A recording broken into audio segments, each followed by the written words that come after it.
Hey, this is Megan White again, and this week we are going to work on our driver diagrams. So, going back to the previous week, we already had our Pareto chart. So, I'm going to show you that one real quick. The Pareto chart, if we can remember, we found the vital few, and what we went with was transfer, financial, and academic difficulty. So, to do a driver diagram, we're going to use PowerPoint. So this is kind of the gist of what one would look like. We're going to fill this in, but we already had our Pareto chart, found the vital few, and we improved and built upon or reworded our aim statement. And to begin, you have to brainstorm. You brainstorm to figure out what your drivers are.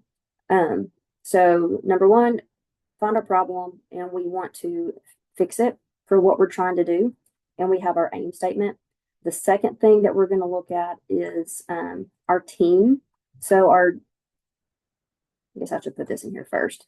Our main problem is our retention.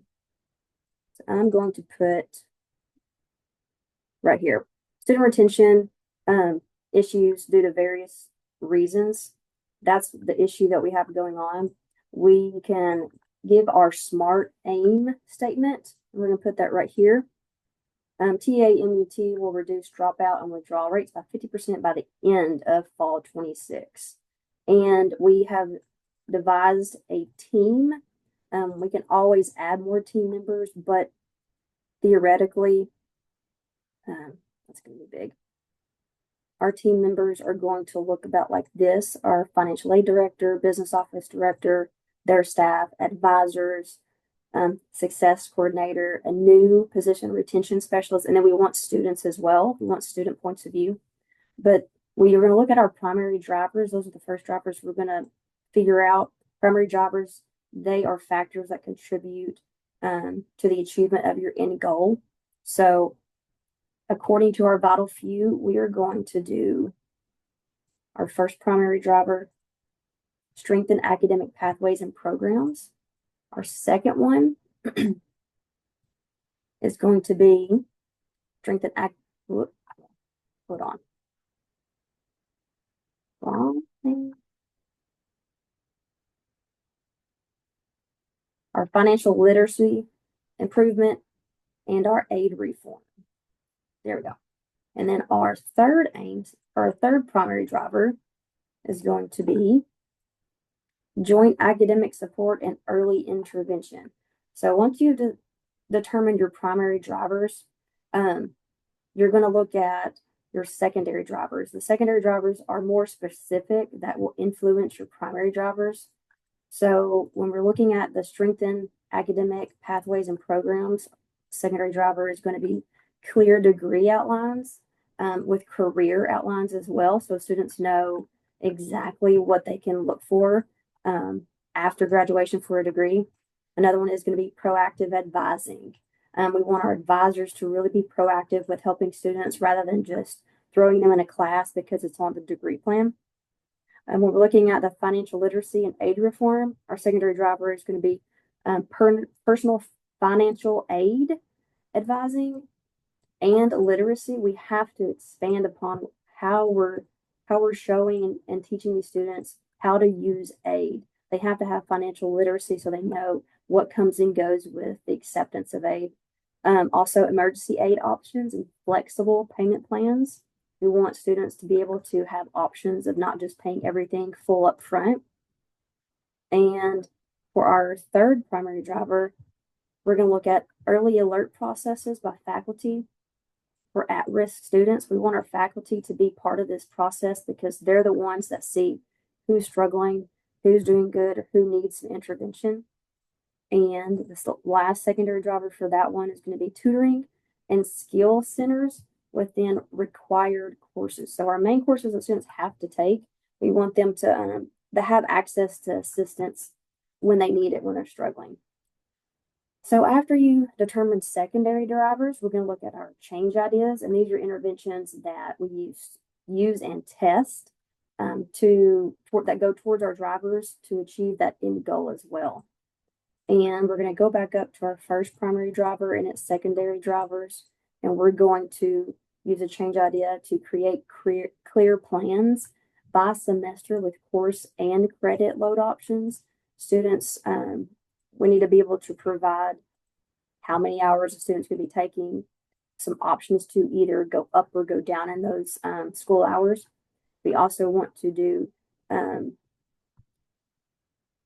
mandatory first year training and budgeting for aid management. If you notice on your diagram here, we have our arrow for this first change idea going to your first secondary driver. For mandatory first year training and budgeting, it's going to go down to our middle here for our second primary driver and its secondary drivers, the personal financial aid advising and literacy. And just take note that these change ideas, they can go to multiple drivers. They aren't just secluded to just one of these drivers. Another change idea is going to be helping students explore program options and career goals from the beginning. It's going to go back into that advising, the proactive advising. You see your arrow is going to point right back up here to the secondary driver. Another change idea to test or implement is notifying students and advising when aid does not cover the full cost of attendance. You see our arrow goes here to emergency aid. Sometimes students think they're going to get $3,000 in grants or loans, but in reality, it may not pay their bill. They have to be aware of it. They have to be proactive in looking at their student bill, but they need to know, okay, what other emergency aid options and what kind of plans can I be put on to help me pay this? And we have to do that early on. We can't wait until census date or after the first day of class for that. Another change idea is going to be using faculty and advisors and financial aid to review and help those at-risk students. It can't just be one person, can't just be the faculty member, the professor. It can't just be financial aid. It has to be a team effort because you have to help these students at the beginning. They get too far into the semester and they might drop that class because they're failing, or they just realize, oh, my aid doesn't cover everything. And the last change idea is faculty flagging these students struggling at midterm and to use tutoring and intervention. Midterms are there for a reason, but we also want these students to be flagged and sent to our advising department and our financial aid department so they are aware of what's going on with these students. So you notice here we have, like, to reiterate, you have your problem, you have your aim statement, you have your team, your primary drivers are what's going to influence your end goal, the goal that you're looking to improve upon. You have your secondary drivers that influence the first ones, and your change ideas will help and be more specific, and they can go to multiple drivers itself. These arrows are going to point to whatever it's going to be helping work towards. And the last thing is you notice right here, we have a process measure how much. It's going to go back to this aim idea right here, 50% and fall 2026. So all of my primary drivers are going to be the same. 50% is how much improvement and by when. 6 months, basically. It's fixing to be fall 25, but looking into the next year, it's going to be by the end of fall 2026. So really, that's over a year. But if I wanted to do that for this fall, it still gives us about a 6-month window to start implementing the changes and then seeing how we need to address those changes going into the spring semester. And that is it. Thank you.